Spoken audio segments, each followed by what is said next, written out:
Hey guys, it's Nina. So in this video I would like to talk about what life is like with a disability. So as you've probably already noticed in my past videos, I only have one arm.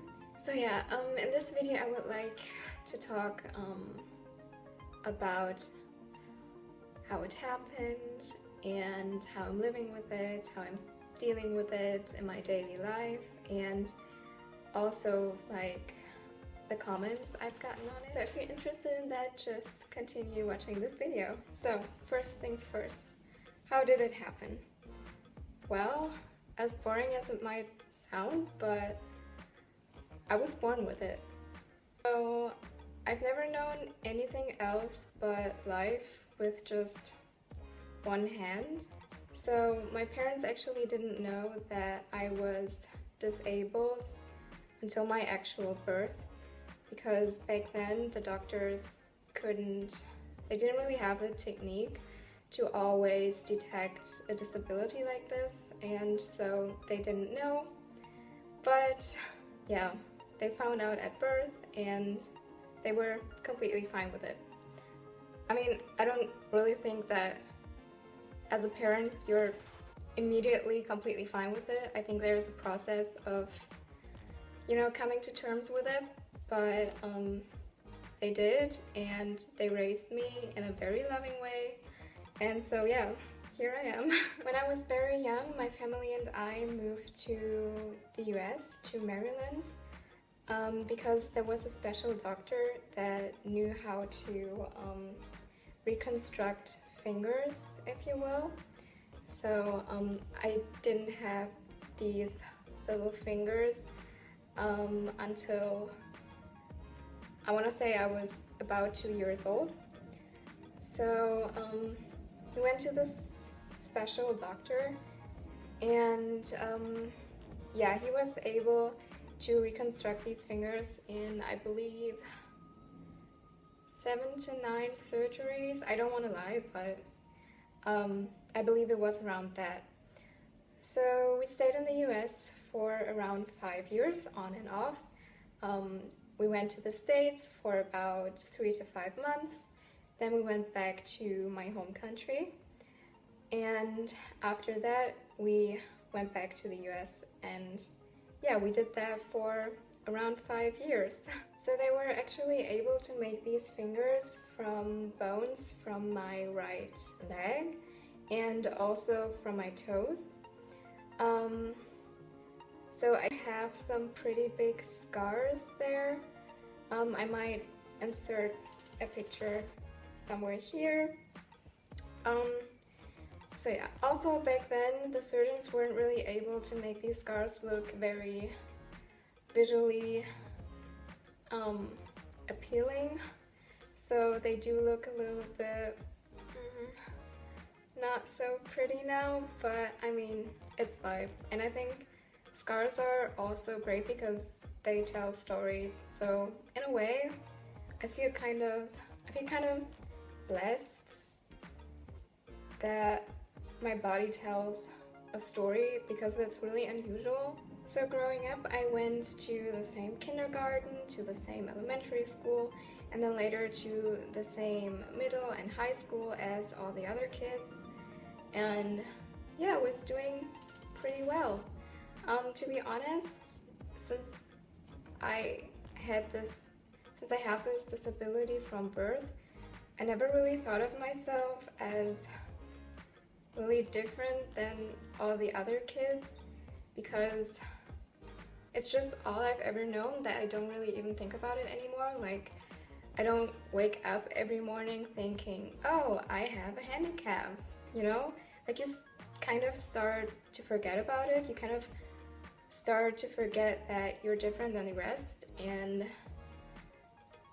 I don't know, it's just really hard to explain, but like, I sometimes even need to be reminded that, oh, I'm different, because I just forget about it way too often. I mean, I guess that's a really positive thing, because when it comes down to it, you're not different than anybody else. It's just your physical appearance that makes you different from the rest, but other than that, you're just perfectly normal. So I did all the things all the other kids did as well. I joined a swim club, I learned how to swim, I learned how to ride a bike, I learned how to play an instrument, I learned how to ride a horse.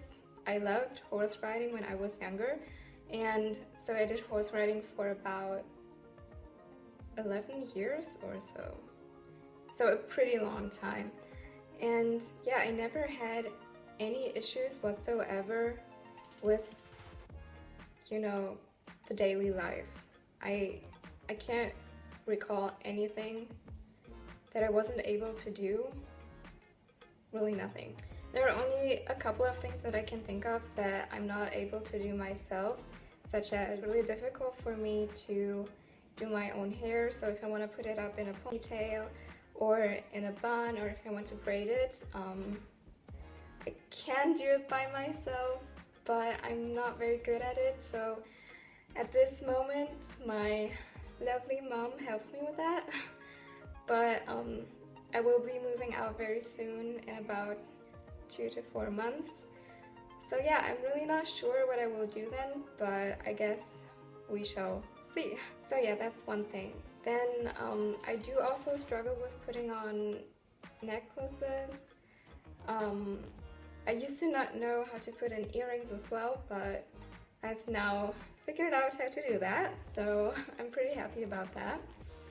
But yeah, the earring thing really gives me hope for tying up my hair and putting on a necklace, because I used to not know how to do that, but I figured it out. So I feel like if I just try hard enough, then maybe eventually I will be able to do that as well. So yeah. Right. Then when I was really young, I didn't know how to tie my shoelaces, but when I was that age, there were still kids that didn't know how to tie their shoelaces either, so I really wasn't that different. But by now I've also learned how to tie my shoelaces with one hand, so yeah, now that works fine too. And really that's it.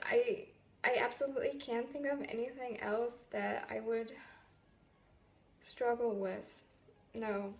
So yeah, funny thing is that a handicap sometimes also comes with some pretty cool advantages, such as when I went to school. I just graduated high school, so I don't go to school anymore. But when I still went to school, I used to I used to hate PE. I'm not really a sports person. I mean, I do like to work out and everything, but I wouldn't really consider that the kind of sports that you do at school. So yeah, I was really annoyed by PE. And so I would always say, oh, no, I'm so sorry, but I just cannot do this. I'm not able to do this. I'm so sorry. Yeah, can't do it. Sorry. And so my PE teachers would always be really understanding, and they were like, yeah, no problem. It's fine. You don't have to do it. I completely understand. Just sit down and watch and take some notes. It's absolutely fine. You don't even need to worry about it. So yeah, that was pretty great. I mean, not all of the time I wasn't able to do like the exercises, but I mean, maybe that's a bit that's a bit rude of me to do, but I mean, you just do these kind of things sometimes, right? How have others reacted to my disability? If I'm being completely honest, I've never really had very negative experiences with bullying or being called names just because of my hand. So yeah, everyone's been relatively nice to me. I mean, I really can't complain. Not even when I was a lot younger, So in elementary school or kindergarten, I don't recall a lot of people calling me out for my hand. I mean, they often make comments like, oh, have you gotten bit by a shark, or have you had a car accident, or just all these very brutal incidents that could have happened when really I was just born with it. But yeah, I just always thought that was really funny how people thought that something really, really terrible must have happened in order to end up like this. But as Mother Nature wants sometimes, these kind of things happen, they just happen.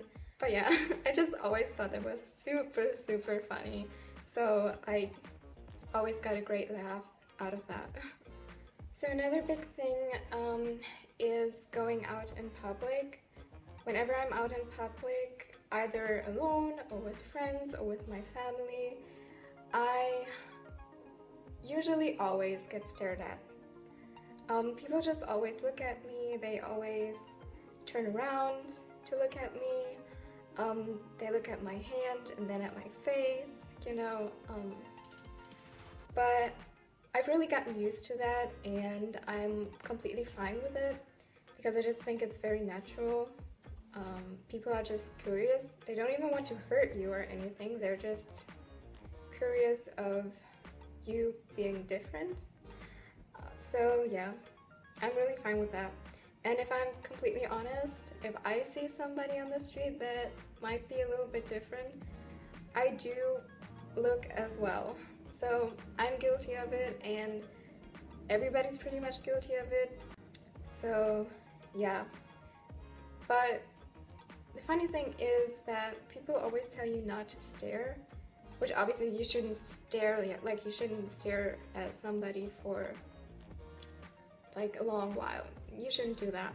But I mean, it's completely fine to look, and me myself as a disabled person don't get offended by it. And so if you're somebody that looks at a disabled person, the person will probably not get hurt or be hurt by it. So just keep that in mind. Don't stare too long, but it's always fine to look. So yeah, easy as that. Then really quickly, I want to talk about my dating experiences. So yeah, I don't think anybody has ever really talked about that as a disabled person, about their dating experiences, so I thought I would just quickly throw some in this video. So yeah, I'm only 19 years old, so I'm not like super experienced, but that's also beside the point. So yeah, I've never really had any difficulties like finding people to go on a date with, or I've also had boyfriends in the past, and they never really seem to care much, which I think is super cool. I mean, obviously they shouldn't care. I mean, if they care too much, then obviously this person is not the right person for you. But they've always been super nice in that regard. They've never made me feel uncomfortable or weird or different. So yeah, my dating experiences have been really, really positive overall. So if you're a young girl and you're starting to date and you have a disability, just don't even worry about it. I mean, I used to worry about it, if I'm being completely honest. I used to think that I would end up alone, or that nobody could ever love me because I'm just different and undesirable, and why would they choose me over somebody that's healthy and has 2 arms? So yeah, those were the kind of things I used to really worry about. But let me tell you, you don't have to worry about that, because your outer appearance is not what defines you at the end of the day. what really defines you is your personality and yeah, whether you can care about somebody and listen to them and be a fun person to be around. Those are the things that really matter, not whether you have 2 hands or 2 legs or really anything. So yeah, that's it for this video. I hope you enjoyed it, and if you did, maybe you could give it a thumbs up or leave a comment down below, and also if you'd like, you could subscribe to my channel. Would be super happy about that. And yeah, maybe I'll see you in my next video. Bye!